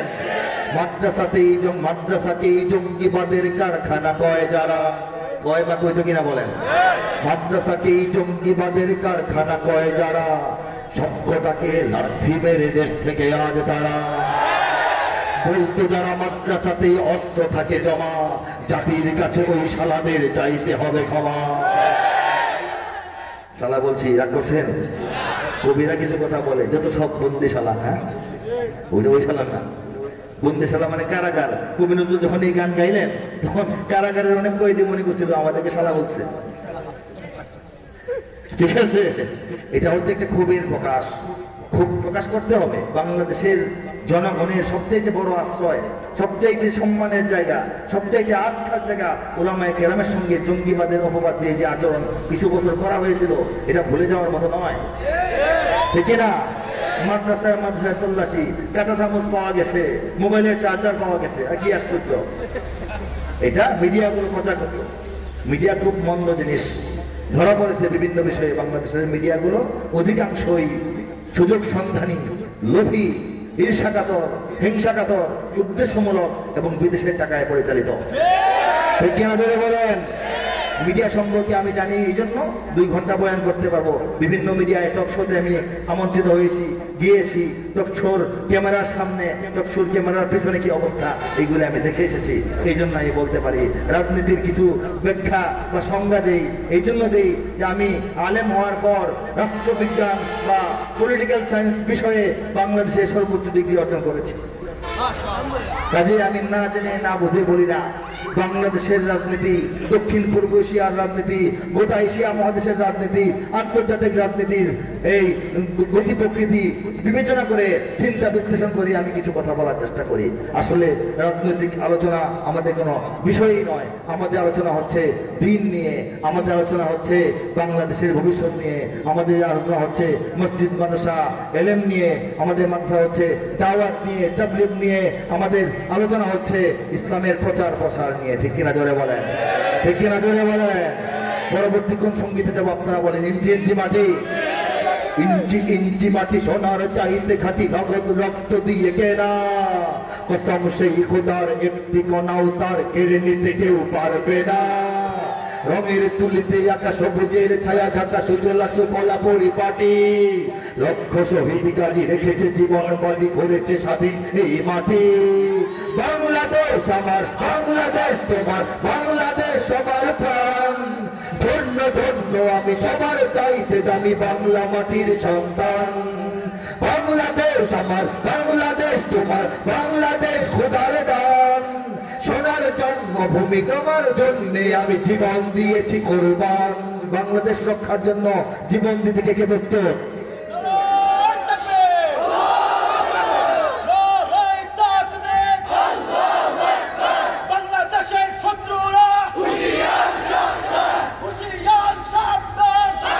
শত্রু কিন্তু আছে চারিদিকে দুশ্মন, ভেঙো না মন, সাহস জমিয়ে রাখো বুকে। ইমান জিন্দা করে জিহাদের হুঙ্কারে পরাজিত করো শত্রুকে। চারিদিকে গাদ্দার ভিনদেশি দাবেদার, সজাগ দৃষ্টি রাখো সবে। সকল মির্জাফর বিদেশি গোলাম চর, রুখতে তাদের আজ হবে। বাংলাদেশ আমার, বাংলাদেশ তোমার, বাংলাদেশ অম্লান। বুকের রক্ত ঢেলে রেখেছি সবাই মিলে মাতৃভাষার সম্মান। বাংলাদেশ আমার, বাংলাদেশ তোমার, বাংলাদেশ চিরমহান। এ মাটির মুখ হতে বাজবে সারা জগতে বিশ্ব মানবতার গান। 10 লক্ষ রোহিঙ্গাকে বাংলাদেশের জমিনে আশ্রয় দেওয়া হয়েছে। বিশ্ব মানবতার গান বাংলাদেশের জমিন থেকে সারা দুনিয়াকে আমরা শুনিয়েছি। ঠিক কিনা বলে? অনেক দামের দেশ, রক্ত ঘামের দেশ, রক্ত দিয়ে 71-এ স্বাধীনতা অর্জন করেছি, আর ঘাম ঢেলে ঢেলে 50 বছর ধরে বাংলাদেশ গড়ে তুলতেছি। গড়ে তুললে শেষ করতে পারি না। চোররা চুরি না করলে অনেক কিছু হইতো। ঠিক কিনা বলেন? অনেক দামের দেশ, রক্ত ঘামের দেশ, মায়ার বাঁধন বড় বেশি। হিন্দু মুসলমান বৌদ্ধ বা খ্রিস্টান সকলেই তো বাংলাদেশি। কেন তবে সংঘাত, কেন কিসের বিবাদ? ভাই ভাই রাখো হাত হাতে। সমরে পক্ষপাতী হয়েছি শ্রেষ্ঠ জাতি, নদীর দেখাও দুনিয়াতে। বাংলাদেশ আমার, বাংলাদেশ তোমার, বাংলাদেশ সবার প্রাণ। ধন্য ধন্য আমি সবার চাইতে দামি বাংলা মাটির সন্তান। বাংলাদেশ আমার, বাংলাদেশ তোমার, বাংলাদেশ খোদার দান। সোনার জন্মভূমি তোমার জন্যে আমি জীবন দিয়েছি কুরবান। আমরা প্রস্তুত না? আমরা প্রস্তুত। আল্লাহ পাক আমাদের সবাইকে তৌফিক দান করেন। আরো কিছু শোনার যদি আপনাদের আগ্রহ থাকে আমার কানে আওয়াজ দিতে হবে। আমার যুদ্ধ হবে। কে বলবো এটা? কে বলবো এটা? আচ্ছা ঠিক আছে, এটা কিন্তু সর্বশেষ সঙ্গীত। তাহলে সর্বশেষ সঙ্গীত গাইবো না? সর্বশেষ সঙ্গীতের আগেরটা গাইবো? হ্যাঁ, আগেরটা গাইবো। আচ্ছা ঠিক আছে। হ্যাঁ, আগামীকাল 21শে ফেব্রুয়ারি। 21শে ফেব্রুয়ারি ভাষার জন্য জীবন দিয়েছে এই ঘটনা এই দুনিয়াতে বাংলাদেশে প্রথম। বুঝছেন নি? আমি মালয়েশিয়ার যে ওই টুইন টাওয়ার বলে, পেট্রোনাস টাওয়ার, ওখানে ছিলাম, বেড়াইতেছিলাম। ওখানে জর্ডানের নাগরিক কয়েকজন আসছে, তারা আমাকে দেখে আরব দেশের মনে করেছে প্রথম। পরে যখন বুঝলো আমি আরব দেশের না, তখন তারা মনে করেছে আমি হয়তো বা কাশ্মীর বা পাকিস্তানের মানুষ বা আফগান। তারা জিজ্ঞেস করছে, আমি বললাম যে না, বাংলাদেশের মানুষ। বাংলাদেশটা কোথায় চিনতেছে না। তখন তারা বুঝতে পারছে যে ভারত পাকিস্তানের পাশের দেশ বাংলাদেশ। এরপর তারা জিজ্ঞেস করলো বাংলাদেশের মানুষ কোন ভাষায় কথা বলে, উর্দুতে বলে কিনা বা হিন্দিতে। হিন্দি তো চিনে, সিনেমা দেখেন। আমি বললাম যে না, বাংলায় কথা বলে। ওরা ব্যাপারটা বুঝতেছে না, বাংলায় কথা বলে বলতে কি, বাংলাটা কি। বললাম এটা একটা স্বতন্ত্র ভাষা। কোন হরফে লেখা হয়? স্বতন্ত্র বর্ণমালা আছে। কারণ মালয়েশিয়া, সেখানে মালয় ভাষাটা আগে লিখতো আরবি হরফে, এখন লেখে ইংরেজি হরফে। উচ্চারণটা মালয়েশিয়ান, লিখতে হয় ইংরেজি হরফ দিয়া। ঠিক আছে? আমরা বাংলা লিখি না ইংরেজি হরফ দিয়া মেসেজের মধ্যে, মোবাইলে। হ্যাঁ, AMI, আমি এম লিখি না। মালয়েশিয়ার ভাষাটাই এরকম, তাদের নিজস্ব বর্ণমালায় নেই, হরফে নাই। অথচ বাংলাদেশের নিজস্ব হরফ আছে। আল্লাহর দান। ভাষা কার দান? আল্লাহর দান। সেই ভাষা, সেই ভাষার মর্যাদা আমরা রেখেছি, আমরা রাখতে পেরেছি। ঠিক কিনা বলেন? কলকাতার বাঙালিরা রাখতে পারে নাই, তারা এখনো কিন্তু হিন্দি ভাষার নিচে পড়ে আছে। আর বাংলা ভাষা, আমরা উর্দু ভাষার নিচে পড়ে থাকি নাই। আমরা বাংলাকে জাতীয় মর্যাদা দান করেছি, আর এখন এটা আন্তর্জাতিক মান পেয়েছে। ঠিক কিনা বলেন? কারণ এটা মুসলমানদের ভাষা।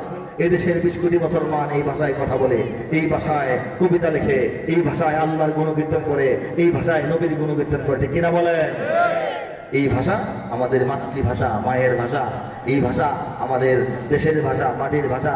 এই ভাষা আমাদের অন্তরের ভাষা, জবানের ভাষা। এই ভাষা আমাদের দাওয়াতের ভাষা, প্রচারের ভাষা, ইলমে দ্বীন শিক্ষার ভাষা, ইসলামকে বোঝার ভাষা। ঠিক কিনা বলেন? সেই ভাষা আগামীকাল আমাদের মাতৃভাষা দিবস। এই জন্য একটা বিশেষ দিন। আমি আপনাদেরকে সঙ্গে নিয়ে আরো একটি দেশাত্মবোধক সঙ্গীত শোনাচ্ছি, এরপর আমি অন্য সঙ্গীতে যাবো। ঠিক আছে? কথা ঠিক আছে? আল্লাহু আকবার।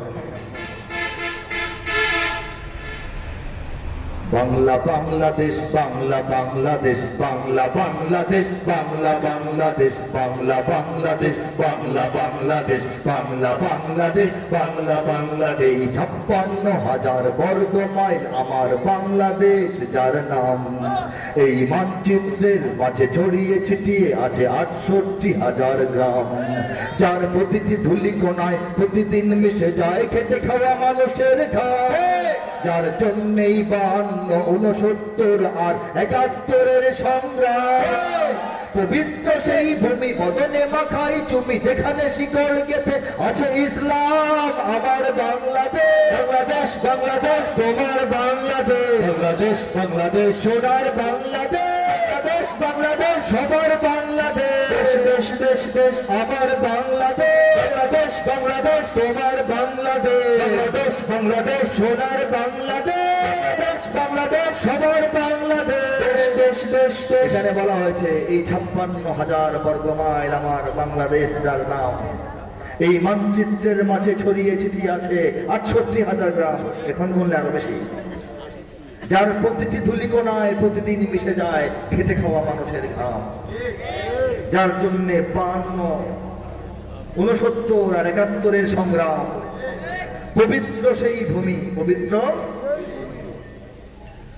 বদনে মাখাই জমি। হুজুর এত বড় কথা কেন বললেন? বদনে মাখায় চুমাইতে হবে কেন? এই জন্য, অন্য কোনো কারণ নাই। এই সম্মানটা কেন? যেখানে শিকড় গেঁথে আছে ইসলাম, ইসলাম যদি না থাকতো আমাদের ভাষা অন্যরকম হয়ে যেত। যেখানে শিকড় গেঁথে আছে ইসলাম, শিকড়টা কি আমি ব্যাখ্যা দিয়ে বলেছি, শিকড় কবে থেকে কিভাবে। এই বাংলাদেশ আমাদের ভালোবাসার দেশ, এই দেশের জন্য আমাদের চিন্তা ফিকির চেষ্টা সংগ্রাম সব করতে হবে, ঠিক কিনা বলেন? সারা দুনিয়ার মুসলিম যুব সমাজের উদ্দেশ্যে আমার লেখা সঙ্গীত 20 বছর আগে লেখা, 2-4 লাইন শোনাবো। হে যুবক তুমি বাঙালি হও কিংবা ইন্ডিয়ান। এত বেশি বাংলাদেশের কথা বলতেছি মনে হবে যে বাংলাদেশটাই সব, সব না। বাংলাদেশ আমাদের আসল ঠিকানা, মঞ্চ, বাংলাদেশ হচ্ছে মঞ্চ, আর আমরা বাংলাদেশের মঞ্চে দাঁড়িয়ে কথা বলি সারা দুনিয়ার জন্য। দুনিয়াটা হচ্ছে মাহফিল, বাংলাদেশটা আমাদের স্টেজ, ঠিক না? বুঝতে পারছেন? আপনি যদি এটা নির্বাচনে জয়যুক্ত হয়ে চান তখন যার যার কেন্দ্র পাহারা দিতে হয়, যার যার কেন্দ্র পাহারা দিতে হয়। সবাই যদি যার যার কেন্দ্রে দায়িত্ব পালন করে তাহলে টোটাল ভোট মিলে গিয়ে পছন্দের প্রার্থী পাস করে, ঠিক কিনা বলেন? সারা দুনিয়ায় ইসলামের বিজয় যদি চান, বাংলাদেশের মুসলমানরা আগে বাংলাদেশের ইসলামকে রক্ষা করতে হবে, ঠিক কিনা? এই ইসলামকে যে রক্ষা করলেন এটাই সারা দুনিয়াকে উপকৃত করবে, ঠিক কিনা বলেন? হে যুবক তুমি বাঙালি হও কিংবা ইন্ডিয়ান, কিংবা জার্মান, জাপানি কিংবা চাইনিজ, রাশিয়ান, স্প্যানিশ, ড্যানিশ, ফরাসি কিংবা ব্রিটিশ, আমেরিকান, আরবি, আজমি, ইরানি, তুরানি, তুর্কি বা আফগান, মুসলমান, মুসলমান তুমি তো মুসলমান, মুসলমান, মুসলমান তুমি তো মুসলমান। আমাদের আসল পরিচয় মুসলমান, আর মুসলমানের সীমাটা বাংলাদেশে সীমাবদ্ধ নয়। মুসলমান হিসাবে আমরা পৃথিবীর সমস্ত মুসলমানদের ভাই, ঠিক না? 200 কোটি মুসলমানের যে বিশাল জাতিগোষ্ঠী, সেই গোষ্ঠীর সদস্য আমরা, ঠিক না? তুমি সাদা হও কিংবা কালো হও, দেখো রক্ত তোমার লাল, সুখী হও কিংবা দুঃখী হও, রেখো ইমান নির্ভেজাল, কাছে রও কিংবা দূরে রও, তবু কাবাই তোমার ঘর, স্লোগানে তোমার কেঁপে ওঠে আজ পৃথিবীটা থর থর, মৃত্যু তোমায় জানায় সালাম, দূরে থাকে শয়তান, মুসলমান, মুসলমান তুমি তো মুসলমান।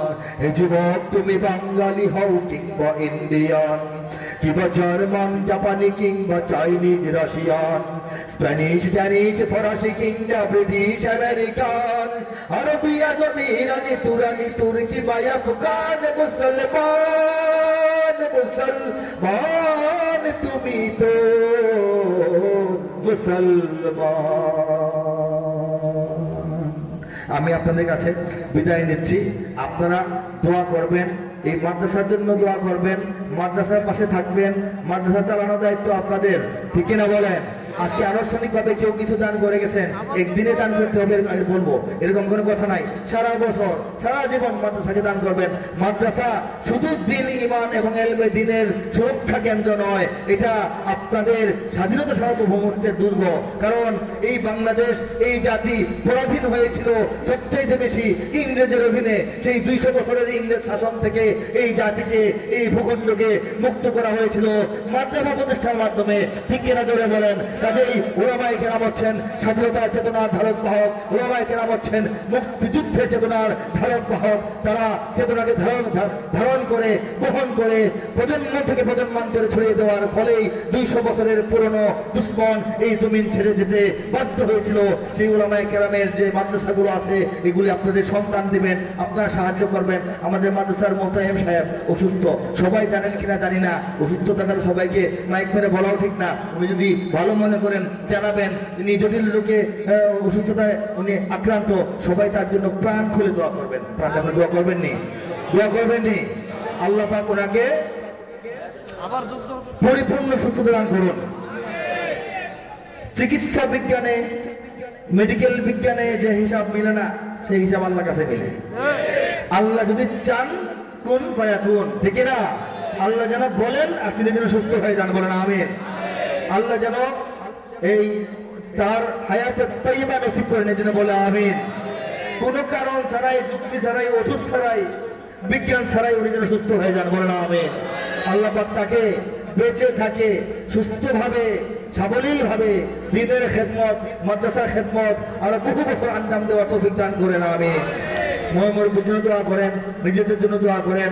মাদ্রাসার পাশে থাকি, এই কথাটা আবারও বললাম। আমি সর্বশেষ বলতে যাচ্ছি, আবার যুদ্ধ হবে। যদি আমার দেশের সীমানা বন্ধ মুছে দিতে কেউ চায়, যদি আমার মাটির ধন সম্পদ লুটে নিতে কেউ চায়, যদি আমার দেশের সীমানা বন্ধ মুছে দিতে কেউ চায়, যদি আমার মাটির ধন সম্পদ লুটে নিতে কেউ চায়, যদি আমার সাগরে আমার পাহাড়ে ফেরায় লোভের চোখ, আমি প্রতিবাদে চলে উঠবই, তবে চাহবার তাই হোক।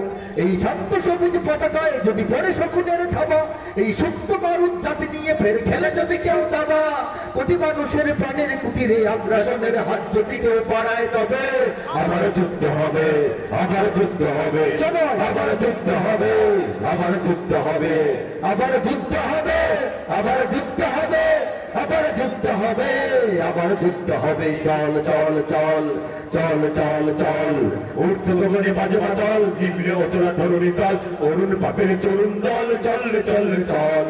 দুর্গমগির কান্তার মরু দুস্তর পারাবার হয়ে লঙ্ঘিত হবে রাত্রি নিশীথে যাত্রীরা হুঁশিয়ার। দুর্গমগির কান্তার মরু দুস্তর পারাবার হয়ে লঙ্ঘিত হবে রাত্রি নিশীথে যাত্রীরা হুঁশিয়ার। হজিছে দামামা বাদরে আমামা শির উঁচু করি মুসলমান, দাওয়াত এসেছে নয়া জামানার ভাঙা কেল্লায় ওর নিশান।